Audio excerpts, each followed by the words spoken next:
Love can make us do strange things, but we found in court documents the story of an FBI translator who married an ISIS terrorist. Dean Reynolds has this.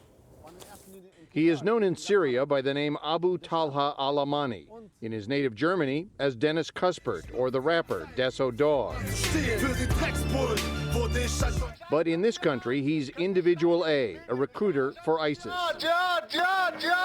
His calls for more attacks, which included threats against President Obama, as well as a beheading, were enough to prompt a federal investigation into Cuthbert's activities. FBI translator Daniela Green from the Bureau's Detroit office was part of the team tracking Cuthbert. She accessed 3 Skype accounts, but provided only 2 to the FBI. The third was hers alone. 6 months later, on June 11, 2014, according to court documents, Green, a German speaker, told her bosses she was leaving for a vacation in Europe. But she really went to see Cuthbert in Syria, where the two were married on June 27th of that year. I have not seen a similar case in the counterterrorism context. Peter Trumbore is an associate professor at Oakland University and an expert on terror groups. He says her stay with ISIS was remarkable, given that Cuthbert knew she worked for the FBI. I mean, she could have very easily wound up dead, right? Yes. That would be the expectation, right? That would be the thought.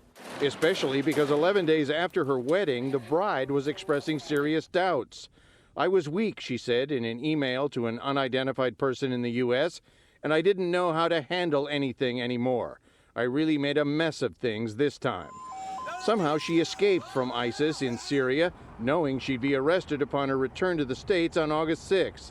She served 2 years in prison for lying to the FBI. There's some embarrassment there, but the information she could potentially have brought back to meet with people relatively senior in the organization, I think that's really valuable information. To the best of the authorities' knowledge, Dennis Cuthbert is still alive, Scott, while Daniela Green was released from prison last summer, and so far she has declined to speak publicly about her case.